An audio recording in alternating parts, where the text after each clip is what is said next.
Este día oficialmente ya abrí el clase en diferentes de público y privado escuela, ambos na elementaria y secundaria. Na Talon-Talon National High School ya llena de estudiantes el campus por causa na más de 3,000 población de la escuela este año. Según con el principal Zandro Sepe, subido de 600 el población de la escuela este año. Por eso tiene que falta también el número del día la magasilia na cada classrooms. Na primer día del clase, visible cuántos el mga estudiante quien takarga banco, mientras cuántos ta sintaya lang na fiso. Según Concepe, más o menos 800 silya, el ta necesita el escuela este mga tiempo. Para akomoda con mga estudyante, tiene que usa temporariamente con mga monoblock chairs ya dona el PTA y UNICEF. Ya promete según el Departamento de Educación que el dale aumento silya na eskwela adentro este mes. More or less ito mga 800 chairs palta, but pwede kita sa remedyo. We were able to find solution kasi tiyan kita 600 chairs donated by the UNICEF, and then tiyan kita 200 chairs donated by the PTA project, the PTA of last year. So yan utilize kita el monoblock chairs na to accommodate the students in the classroom. Pero tiene pa sir llegada. Yeah, we are expecting of armchairs now from the Department of Education, and they promise us na this June, no, it will come.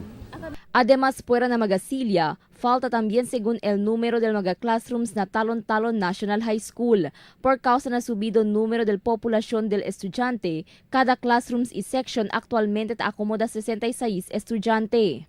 Por eso, plano ahora de la escuela amo para aumentar un section cada grade level, pero el problema no hay sila bastante classrooms. Por ejemplo, el grade 10, ya aumenta uno section pero tiene que ocupar sila temporariamente con un tolda mientras no hay pa classroom.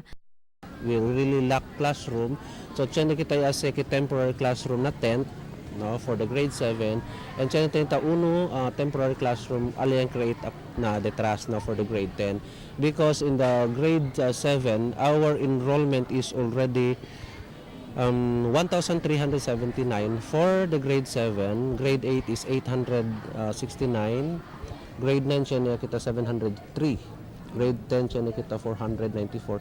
So a total of 3,445 students, an increase of 600 students for this school year. That is only for the junior high school. Tiyan kita, we have 63 enrollees for the senior high school. So expected na part-time classroom. Looking at the number, so the average now of students per classroom is 66. And so I am thinking of creating new sections, no, one siguro section pa for each level. Según Concepe, tiene pa buildable space el di ila campus onde puede construir mga edificio. Esperando según el escuela si cuando principia con mga proyecto, haber tiene aumento classrooms que el acomoda con mga estudyante. Cristel Almonia, Dateline Zamboanga.